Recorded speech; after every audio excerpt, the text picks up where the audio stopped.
Hey guys, இன்னைக்கு நம்ம ஒரு சூப்பரான மூவி தான் பார்க்க போகிறோம். ஸ்டார்டிங் சைடில் காட்டுறாங்க நம்ம ஹீரோயின் ஜியா, அதுக்கப்புறம் அவளோட சிஸ்டர் மியாவும் தான் இருக்காங்க. ஆக்சுவலி அந்த மியா வந்துட்டு ஒரு மியூட், அவளால் பேச முடியாது. நம்ம ஹீரோயின் வந்து அவளை பார்த்துட்டு, என்னோட சிஸ்டர் எப்போவுமே என் மேலே ரொம்ப பாசமாக இருப்பா, இப்போ அவள் ப்ரெக்னெண்ட்டாக இருக்கா, பட் அவகிட்ட இருக்க ஒரே ஒரு விஷயம் என்ன அப்படின்னா அவளால் எதுவுமே பேச முடியாது. ஆனால் அவள் என்ன மனசுக்குள்ள நினைக்கிறா அப்படின்னு சொல்லிட்டு எனக்கு நல்லாவே தெரியும். அதனால் எப்போவுமே நான் வந்து அவளை கூடயே இருந்து அவளை பார்த்துக்கிறேன்.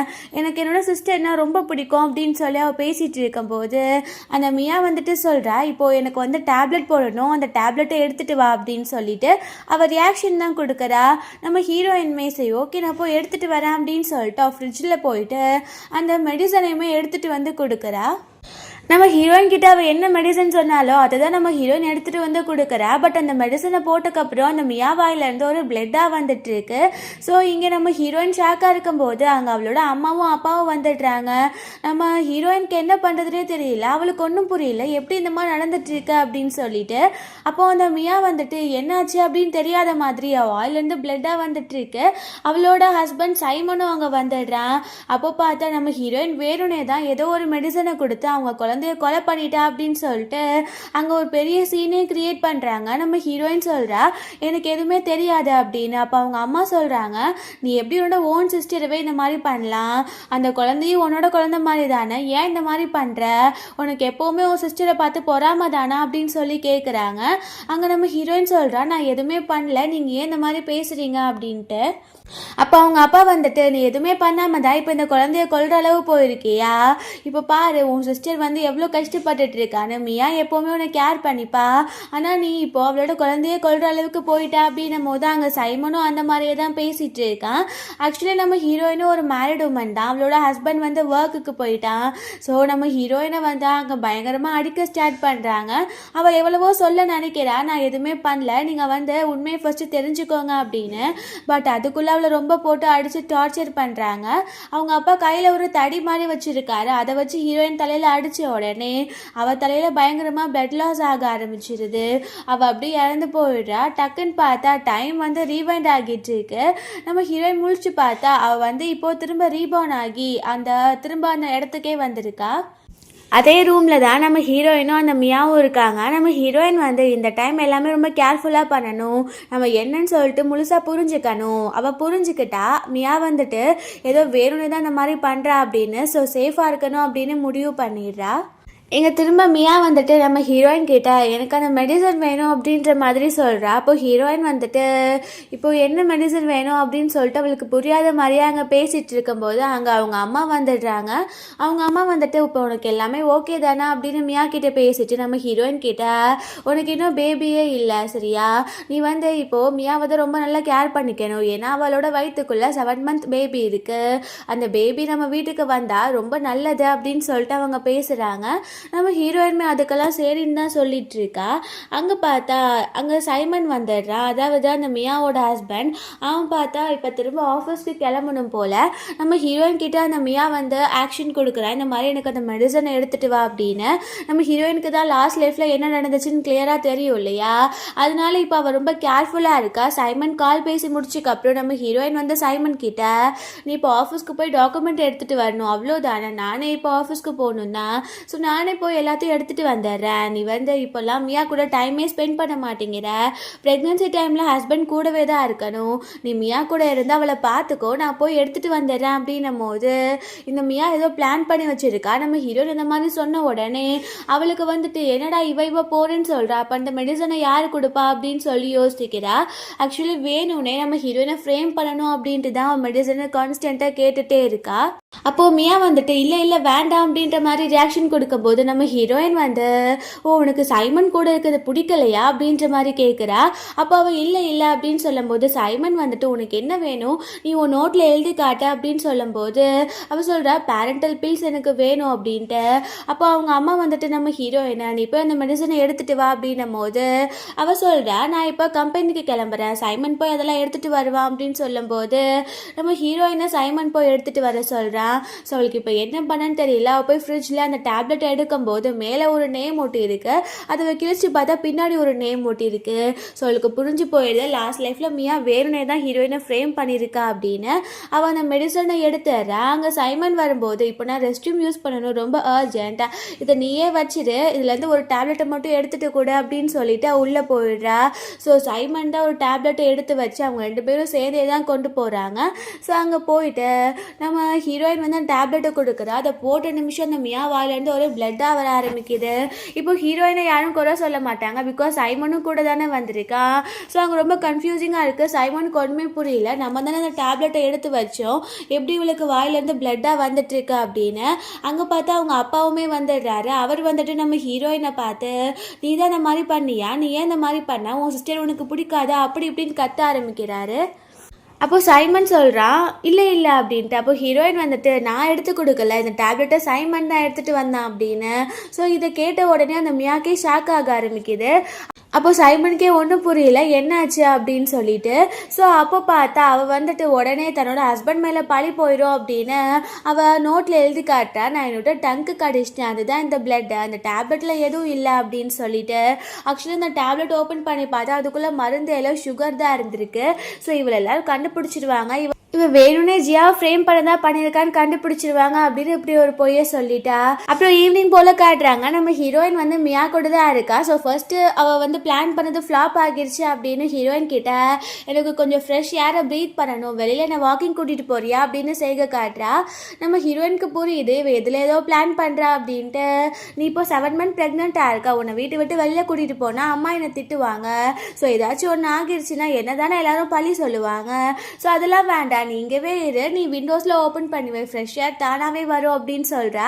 அங்கே பார்த்தா அந்த ரியா வந்துட்டு இல்லை இல்லை என்னை கூட்டிகிட்டு போ அப்படின்ற மாதிரி செய்க காட்டும்போது நம்ம ஹீரோயினும் சரி ஓகே என்ன தான் நடக்குதுன்னு பார்க்கலாம் அப்படின்னு சொல்லிட்டு அவள் ஸ்டேர்ஸ் கிட்டே கூட்டிகிட்டு போகிறா. அப்போ அவள் வந்துட்டு எனக்கு வீல் சேர் வேணும், அந்த வீல் சேரை எடுத்துகிட்டு வரியா அப்படின்னு கேட்கும்போது நம்ம ஹீரோயின் சரி நீ இங்கேவே இரு, நான் வந்தக்கப்புறம் நீ ஸ்டேர்ஸ்லேருந்து இறங்க, நான் போய் வீல் சேர் எடுக்கிறேன் அப்படின்னு சொல்லிட்டு ஹீரோயின் போய் கீழே போகிறா.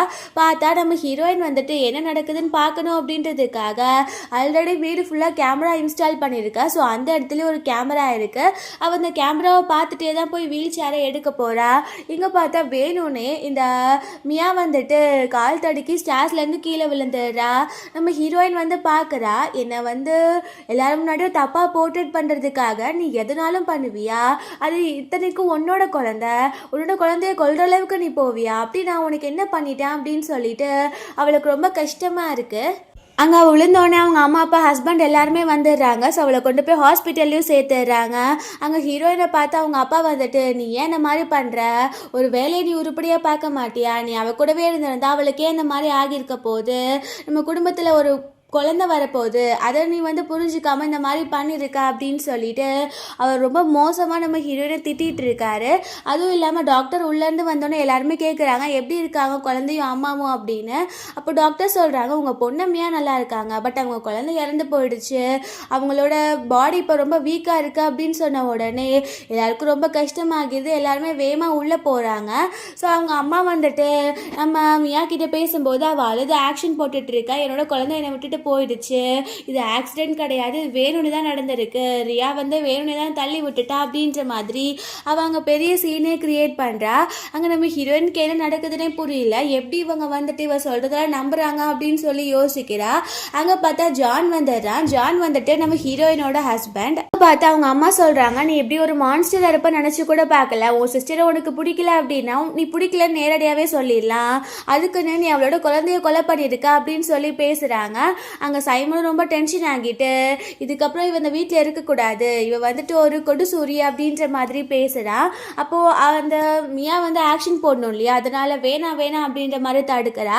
அப்போது சைமன் வந்துட்டு இப்போ கூட நீ அவளை டிஃபெண்ட் பண்ணிட்டு இருக்கியா, அவள் நல்லவளே கிடையாது, அவள் தான் நம்ம குழந்தைய கொலை பண்ணி பண்ணியிருக்கா, அதை நீ புரிஞ்சுக்கோ அப்படின்னு சொல்லிட்டு அவங்க பேசிட்டு இருக்காங்க. வெளியில பார்த்தா அங்க இருக்க பர்சன்ஸ் எல்லாருமே இதை வீடியோ எடுத்துட்டு இருக்காங்க. இது ஆக்சுவலி ஒரு பெரிய ஃபேமிலி, லேண்ட் ஃபேமிலி அப்படின்னு. ஸோ அதுக்குள்ளேயே இவங்களுக்குள்ள இவ்வளோ பிரச்சனை அப்படின்ற மாதிரி அவங்க லைவ் ஸ்ட்ரீம் பண்ணிட்டு இருக்கும்போது ஜான் அவங்களெல்லாம் வேட்டை விடுறதுக்காக போயிடுறான். அப்போ பார்த்தா நம்ம ஹீரோயின் சொல்றா, இவ்வளோ சொல்றீங்களா, நான் தான் இவ தள்ளி விட்டேன், இது ஒரு ஆக்சிடென்ட் கிடையாது, நான் இன்டென்ஷனலாக பண்ணியிருக்கேன் அப்படின்னு. சரி ஓகே, நம்ம வீட்டில் இருக்க ஃபுட்டேஜை செக் பண்ணலாம் அப்படின்னு உடனே அந்த மியாக்கு பதற ஆரம்பிக்குது. பிகாஸ் ஃபுட்டேஜில் தெரிஞ்சு போயிடல நம்ம ஹீரோயின் வேணும்னே தள்ளி விடல அப்படின்னு. ஸோ அவளுக்கு பதற ஆரம்பிக்குது. அவள் ஒரு மாதிரி ட்ராமா ஆன மாதிரி நடிச்சிட்டு இருக்கா. அப்போ பார்த்தா அவங்க அப்பாவும் அம்மாவும் சேர்ந்து இவளை போட்டு அடிக்க ஆரம்பிக்கிறாங்க. நீ ரொம்ப மோசம், நீ இப்படிலாம் இருப்ப நான் நினச்சி கூட பார்க்கல, அப்படி இப்படின்னு சொல்லிட்டு நம்ம ஹீரோயினை அவர் கட்டையாலேயும் அடிக்க ஆரம்பிக்கிறாரு. நம்ம ஹீரோயின் மறுபடியும் அந்த கட்டையை பிடிச்சிட்டு, நீங்கள் எப்போவுமே நான் ஒழுங்காக கேர் பண்ணிக்கிட்டதே கிடையாது, நீங்கள் எப்போவுமே அவளுக்கு மட்டும்தான் ஃபேவர் பண்ணுவீங்க, அதெல்லாம் நான் பொறுத்துக்கிட்டு தான் இருந்தேன், பட் இதுக்கு மேலே நான் பொறுத்துக்கணும்னு அவசியமே கிடையாது அப்படின்னு சொல்கிறா. ஸோ ஆக்சுவலி நம்ம ஹீரோயின் ஃப்ளாஷ்பேக்கை யோசித்து பார்க்குறா. நம்ம ஹீரோயின் ஒரு ஹெல்த்தியான பொண்ணு, பட் அவள் தானே மியூட், அதனால அவளை தான் எப்போவுமே ரொம்ப நல்லா கேர் பண்ணிப்பாங்க. நம்ம ஹீரோயின்மே தன்னோட சிஸ்டர் தானே அப்படின்னு சொல்லிட்டு விட்டு கொடுத்துட்டே தான் இருந்திருக்கா. மெய்ட்ஸ் எல்லாருமே மியா என்னதான் அழகாக இருந்தாலும் அவளால் பேச முடியாது, ஆனால் ஜியா தான் டேலண்டடான பொண்ணு அப்படின்னு பேசும்போது நம்ம ஹீரோயின் போய் மியாக்காக ஸ்டாண்ட் எடுத்துருந்துருக்கா. இப்போ தான் நம்ம ஹீரோயின் ரியலைஸ் பண்ணுறா, எப்போவுமே அவள் மட்டும்தான் பாசம் வச்சுருந்துருக்கா, அந்த மியா இவ மேலே பாசமே வச்சது கிடையாது அப்படின்னு சொல்லிட்டு. பிகாஸ் அவள் பண்ணுற ஆக்ஷன்ஸ்லேயே இப்போ தெரிஞ்சு போயிருதுல்ல. அப்போ அவங்க அப்பா சொல்கிறாரு, நீ என்ன ஃபுட்டேஜ்னு சொல்கிற, அந்த ஃபுட்டேஜை காட்டு, அதில் பார்த்துடலாம், ஓ மேலே தான் தப்பு அப்படின்னா கண்டிப்பாக ஒன்று நாங்கள் ஜெயிலில் போடுவோம் அப்படின்னு சொல்கிறாங்க. நம்ம ஹீரோயின் மொபைல் ஆன் பண்ணி அந்த ஃபுட்டேஜை காட்ட போகிறா. டக்குன்னு பார்த்தா அங்கே ஜான் அந்த ஃபோனை தள்ளி விட்டு அந்த ஃபோன் மேலே காலை வச்சிடுறான். நம்ம ஹீரோயினுக்கு புரியல, இவன் ஏன் இந்த மாதிரி பண்ணிட்டு இருக்கான் அப்படின்னு சொல்லிட்டு. அப்போ நம்ம ஹீரோயின் நீ என்ன பண்ணிட்டு இருக்கா, ஃபோனை ஏன் தட்டி விட்டா, இப்போவே நான் போய் ஃபோனை சரி பண்ணிட்டு வரேன் அப்படின்னு எடுக்கும்போது அவன் அதை வாங்கி டஸ்ட்பினில் போட்டுட்டு, உன் சிஸ்டரோட குழந்தை இறந்து போயிருக்கு, இப்போ கூட உனக்கு ஃபோன் தான் முக்கியமா அப்படின்னு கேட்குறான். நம்ம ஹீரோயினுக்கு புரியல. அவள் யோசிக்கிறா, ஒருவேளை இதில் இவனுக்கு ஏதாச்சும் லிங்க் இருக்கா, இவன் ஏன் வித்தியாசமாக திடீர்னு பிஹேவ் பண்ணுறான் அப்படின்னு சொல்லிட்டு. பிகாஸ் அந்த கேமரா இருக்கிறது யாருக்கும் கான்ஷியஸ் இல்லை. பிகாஸ் 1 வீக் முன்னாடி தான் நம்ம ஹீரோயின் இன்ஸ்டால் பண்ணியிருந்திருக்கா. அதனால தான் நம்ம ஹீரோயினுக்கு இன்னும் டவுட் வருது. பட் அந்த ஜான் அவளை ரொம்ப லவ் பண்ணுறான் அப்படின்னு ஹீரோயின் நினச்சிட்டு இருக்கா. ஸோ அதனால அவள் பெருசாக ஒன்றும் ரியாக்ட் பண்ணிக்கல. அப்புறம் பார்த்தா அங்கே மியா அவங்க அம்மா கிட்ட சொல்கிறா, நான் இவகிட்ட கொஞ்சம் தனியாக பேசணும், எல்லாரும் வெளியில் போங்க அப்படின்னும் போது அவங்க அம்மா சொல்கிறாங்க, உன் குழந்தைய கொன்னவா ஒன்றும் கொல்ல மாட்டான்னு என்ன நியாயம் இருக்கு அப்படின்ட்டு. அப்போது அவள் வெளியில் போங்க, நான் பேசணும் அப்படின்னு சொல்கிறா. நம்ம ஹீரோயினை ஒரு கொலைகாரி அப்படின்ற மாதிரி தான் அவங்க குடும்பமே பார்க்குறாங்க. ஒரு ஆள் கூட அவளை நம்பலை, ஈவன் அவளோட ஹஸ்பண்ட் கூட. ஸோ எல்லாருமே வெளியில் போயிடுறாங்க. அப்போது இந்த மியா நம்ம ஹீரோயின் கிட்ட, என்னதான் நீ உன்னை ப்ரூவ் பண்ண ட்ரை பண்ணாலும் இந்த வீட்டுக்கு நீ ஒரு கெட்டவளா மட்டும்தான் தெரியும், நான் மட்டும்தான் இந்த வீட்டுக்கு ஒரு நல்லவளா இருப்பேன் அப்படின்னு சொல்லிட்டு சரி. அப்போ ஹீரோயின் பக்கத்துல நான் எப்பவாச்சும் ஒன்று அந்த மாதிரி நான் ட்ரீட் பண்ணியிருக்கேன், எனக்கு ஒன்று ரொம்ப பிடிக்கும், பட் நான் பார்த்த மாதிரி நீ நான் பார்க்கலன்னு சொல்லிட்டு எனக்கு நல்லாவே புரிஞ்சிருச்சு அப்படின்னு சொல்லிட்டு அவள் பேசுறா. அங்கே ஒரு கத்தி மாதிரி இருக்கு ஃப்ரூட்ஸ் கட் பண்ணுறதுக்கு, அதை அந்த மியா எடுத்து வேணும்னே ஹீரோயின் மேலே குத்த போறா. அதை அவள் பிடிக்கிறான் அப்படின்னு சொல்லி நம்ம ஹீரோனோட நெத்தியில அந்த கத்தி கீரல் பட்டுறது. ஸோ உள்ள பயங்கரமான சவுண்டு இந்த மியா போட்டுறா. எல்லாரும் உள்ள பார்க்கும்போது நம்ம ஹீரோயின் கையில் நைஃப் இருக்கு. ஸோ நம்ம ஹீரோயின் தான் அவளை கொலை பண்ண ட்ரை பண்ணியிருக்கா, அதில் தான் இவளுக்கு இந்த வெட்டு விழுந்திருக்கு அப்படின்னு நினச்சிக்கிறாங்க. அவங்க அம்மா நம்ம ஹீரோயினை போட்டு திட்டும் போது அவள் பொங்க ஆரம்பிச்சிடுறா. உங்களுக்கு என்ன தான் தெரியும், என்னை பற்றி எப்போவுமே நீங்கள் கேர் பண்ணிக்கிட்டது கிடையாது, எப்போவுமே நீங்கள் என்னை மோசமாக ட்ரீட் பண்ணியிருக்கீங்க, அவளுக்கு ஒரு மாதிரி எனக்கு ஒரு மாதிரி தான் பண்ணியிருக்கீங்க, பட் எப்போவுமே அதை நான் ஒரு பெரிய டீலாக நினச்சதே கிடையாது. சின்ன வயசில் எனக்கு பிடிச்ச ஸ்கூலில் சேர்க்கல, அவளுக்கு எந்த ஸ்கூலில் பிடிக்குதோ அதே ஸ்கூலில் என்னையும் ஜாயின் பண்ண வச்சிங்க, எனக்கு என்ன டிகிரி படிக்கணும்னு தோணுச்சு அதை படிக்க விடாமல் அவளே எதில் போட்டிங்களோ அதிலே சேர்த்து போட்டிங்க, ஆனாலும் நான் இதெல்லாம் ஒரு பெருசாக கேரே பண்ணிக்கல, பட் எனக்கு எல்லாமே புரிஞ்சிருச்சு, என்னை சும்மா நீங்கள் அவளை கேர் பண்ணிக்கணும் தான் பெற்றுக்கிட்ட மாதிரி இருக்குது, மித்தபடி வேறு ஒன்றுமே தோணலை அப்படின்னு சொல்லி அவள் கத்த ஆரம்பிக்கிறா.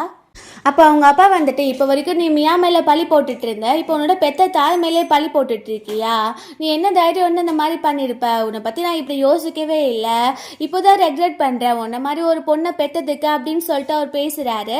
நம்ம ஹீரோயின் இதுக்கப்புறம் இந்த ஃபேமிலிக்கும் எனக்கும் எந்த ஒரு ரிலேஷனும் கிடையாது, என்னோட ஹஸ்பண்ட் மட்டும் எனக்கு போதும் அப்படின்னு சொல்லி அவள் பேசிகிட்டு இருக்கும்போது அவள் அப்படியே மயக்கம் போட்டுறா. அவள் கண் முழிச்சு பார்த்தா அவளுக்கு அந்த பிளட் வந்துச்சுல தலையில் கீரல் பட்டு.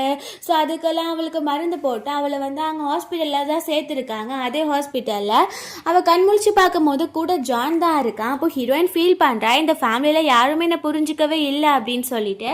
ஸோ அப்போ அவன் ஹக் பண்ணிட்டு, நீ ஏன் இதை பற்றி யோசிக்கிற, நான் தான் உன் கூட இருக்கேன், நான் உன் ஃபேமிலி தானே, நான் உன்னை கேர் பண்ணிக்கலையா அப்படின்னு சொல்லிட்டு அவன் கேட்குறான்.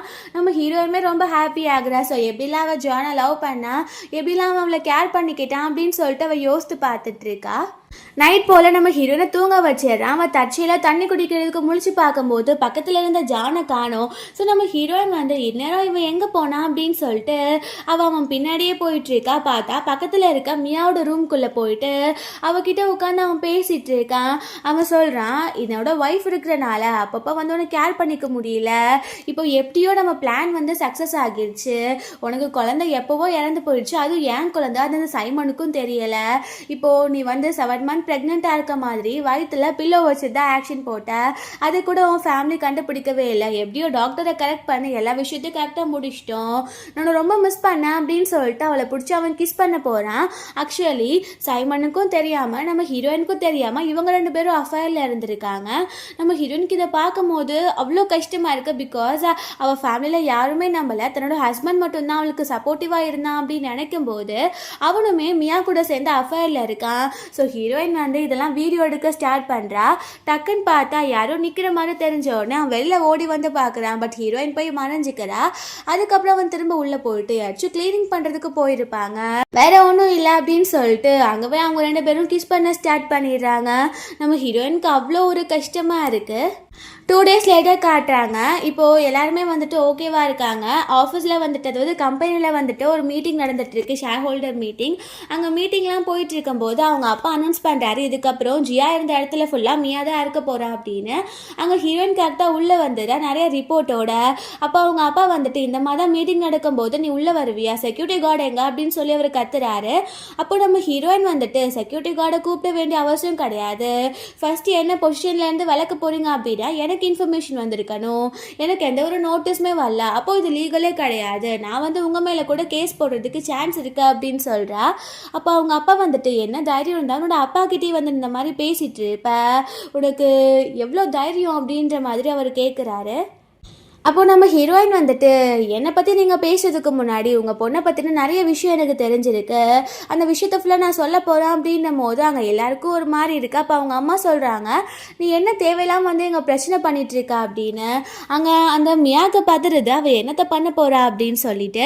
ஸோ அங்கே பார்த்தா சைமனும், என் ஒய்ஃபை பற்றி நீ ஒன்றும் பேசாத அப்படின்ற மாதிரி பேசுகிறான். அப்போ ஹீரோயின் மனசுக்குள்ள, நீயே இங்கே ஒரு ஜோக்கர் தான் அப்படின்னு நினச்சிட்டு அவள் ரிப்போர்ட்டை தூக்கி கொடுக்குறா. பார்த்தா அந்த ரிப்போர்ட்டில் வந்துட்டு அவள் வந்து 3rd monthலேயே அவளுக்கு மிஸ்கேரேஜ் ஆகியிருக்கு, அதில் அவள் சைன் பண்ணியிருக்கா, அந்த ரிப்போர்ட் தான் கிடச்சிருக்கு.